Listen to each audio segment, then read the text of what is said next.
26 नवंबर से लगातार दिल्ली के बॉर्डर पर बैठे किसानों की सरकार से 5 राउंड की बातचीत हो चुकी है।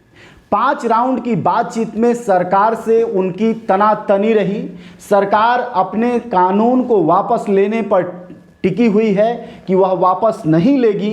किसी भी कीमत पर किसानों की मांगे, मतलब कि किसान कानून को वापस लिया जाए। जो किसानों के नाम पर कानून बनाया गया है पूंजीपतियों के फायदे के लिए, उसको वापस लिया जाए। किसानों के इस तमाम जिरह के बावजूद सरकार के बड़े से बड़े मंत्री, मोदी चूंकि मिलते नहीं हैं किसी से, वह किसी से बात नहीं करते, ऐसे में बड़े से बड़े मंत्रियों को वह भेज चुके हैं। उनके टॉप 1 जो शीर्षस्थ मंत्री हैं, अमित शाह देश के गृह मंत्री भी हैं, उनके भरोसेमंद भी हैं, उनके मित्र भी हैं, गुजरात से उनके साथ देश को चलाने आए हैं। उन्होंने तक कह दिया कि किसी भी कीमत पर हम कानून को वापस नहीं लेंगे।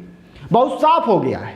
तो ऐसे में किसानों की मांगें नहीं मानी गई। पिछले 15 दिनों से इस ठंड के मौसम में खुले में हजारों की संख्या में पुरुष, महिला, नौजवान बैठे हुए हैं। किसान महीनों से चल के अपने घर से आए हैं, वह लगातार आंदोलनरत हैं। 2 महीने से लगातार पंजाब में आंदोलन चल रहा है सरकार के नए कानून के खिलाफ, किसानों को लेकर जो बनाया गया है। एक सुनवाई नहीं है। लेकिन सरकार ने क्या दिया?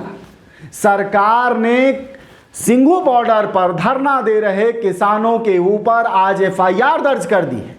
यह एफआईआर 29 नवंबर को दर्ज हुई है। जानकारी आज हो पाई है। यह एफआईआर किस अपराध में दर्ज की गई है? महामारी एक्ट के अंतर्गत एफआईआर दर्ज हुई है। 19 नवंबर को दर्ज हुए एफआईआर में अलीनगर है, दिल्ली में अलीनगर की पुलिस ने कहा है कि महामारी एक्ट के तहत हमने किसानों पर एफआईआर दर्ज की है। यह एफआईआर उन किसानों पर दर्ज की गई है जिन्होंने सोशल डिस्टेंसिंग का ध्यान नहीं रखा और जिन्होंने बॉर्डर क्रॉस करने की कोशिश की। जी हां, आप ध्यान दीजिएगा, किसान आंदोलन के 5 बार वार्ता हो चुकी है। राजनाथ सिंह, नरेंद्र तोमर, कृषि राज्य मंत्री अमित शाह, सभी लोग किसानों से मिल चुके हैं। वार्ताएं दर वार्ताएं हो चुकी हैं। कभी विज्ञान भवन में, कभी पूसा इंस्टीट्यूट में, कभी कहीं ये मुलाकातें हुई। किसानों ने अपनी मांग रखी, बहुत दो टूक कहा, बड़ी साफ कहा।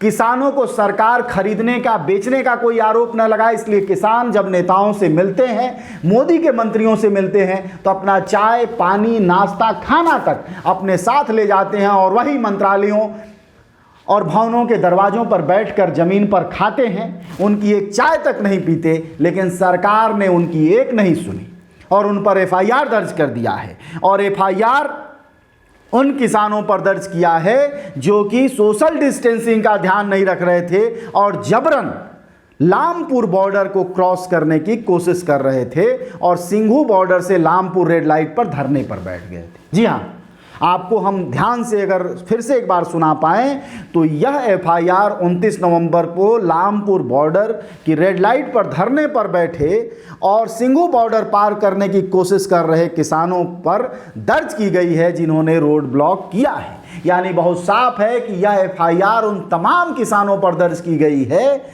जो कि पार किए हैं। ऐसे एफआईआर, अगर थोड़ी बहुत भी एफआईआर की आपको जानकारी हो पुलिस के काम की, करतूत की, तो आपको अंदाजा होना चाहिए अनाम एफआईआर दर्ज किए जाते हैं कि जब जो चाहे पुलिस, जैसी उसकी स्थिति बने, सरकार जैसा ऑर्डर करे उसके बाद उठा के जेलों में डाल दे।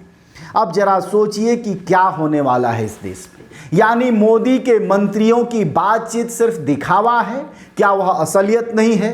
क्या वह मोदी के मंत्री जो किसानों से बात कर रहे हैं वह सिर्फ खाना पूर्ति कर रहे हैं और देश की आम जनता जो किसानों के हक हकूक के साथ खड़ी होती दिखाई दे रही है उसको बरगलाने की असल में कोशिश कर रहे हैं? यानी प्रधानमंत्री मोदी जो कहते हैं कि किसानों को बरगलाया गया है, असल में प्रधानमंत्री खुद और उनके मंत्री किसानों को बरगलाना चाहते हैं, जिससे कि उनको जो राष्ट्रीय और अंतर्राष्ट्रीय समर्थन मिल रहा है वह मिलना बंद हो जाए। लेकिन सवाल यह है कि क्या बम, बूटों, बंदूकों से किसानों की आवाज दबाई जाएगी? वो अन्नदाता जो इस देश की 75% आबादी का हिस्सा हैं, उनके बेटे बेटियां सेना, फौजों से लेकर स्कूल, कॉलेजों, मंत्री मंत्रालय तक बैठे हुए हैं, क्या उनके ऊपर फौज फाटा चलाकर उनकी मांगों को ये सरकार खत्म कर देगी? क्योंकि अगर ऐसी मंशा न होती तो इस एफआईआर का क्या मतलब होता?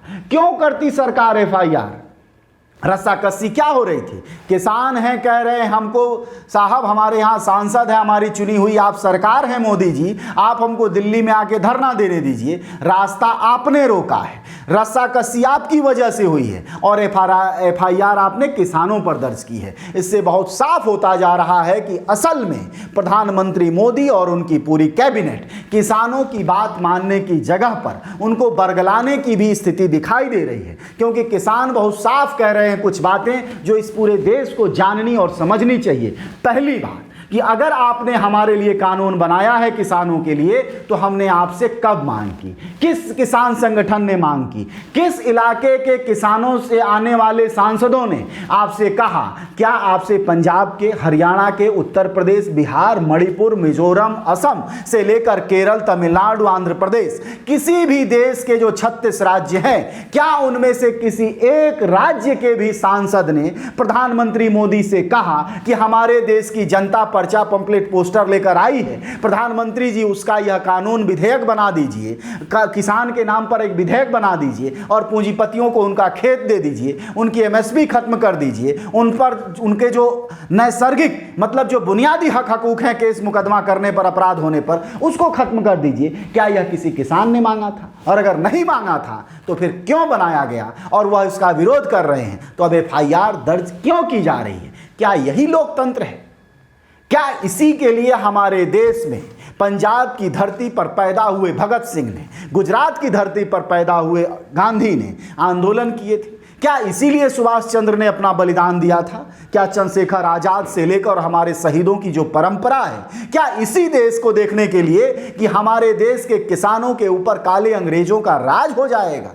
ये सारे सवाल आज बहुत मौजूद हो गए हैं, बहुत जिंदा भी हो गए हैं कि असल में सरकार किसानों के साथ क्या कर रही है और करना क्या चाहती है। और ध्यान रखिए, देश के हर नागरिक को यह जानना चाहिए कि यह किसान विधेयक अकेले किसानों पर हमला नहीं है, बल्कि देश के हर आम जन पर हमला है, देश की अर्थव्यवस्था पर हमला है। और यह हमला हमारे देश के नए गुलामों को बनाने की कोशिश है, क्योंकि पूंजीपतियों ने पहले शहरों पर कब्जा किया, अब सिर्फ देहात बचा है, किसान बचा है, उसका खेत बचा है, अब उसको भी ये गुलाम बना देना चाहते हैं। और यह एफआईआर वाली धमकी, यह डराने का तरीका सिर्फ इसीलिए अख्तियार कर रही है। लेकिन बार बार किसान नेता सरकार को चेता रहे हैं और इसको जरूर ध्यान देना चाहिए, जिसको कहते हैं माइंड योर बिजनेस, जरूर ध्यान देना चाहिए प्रधानमंत्री मोदी को। वो कह रहे हैं कि हम फौज फाटा, बूट बंदूक और एफआईआर और पुलिस की गोलियों और इससे नहीं डरने वाले हैं, क्योंकि हमारी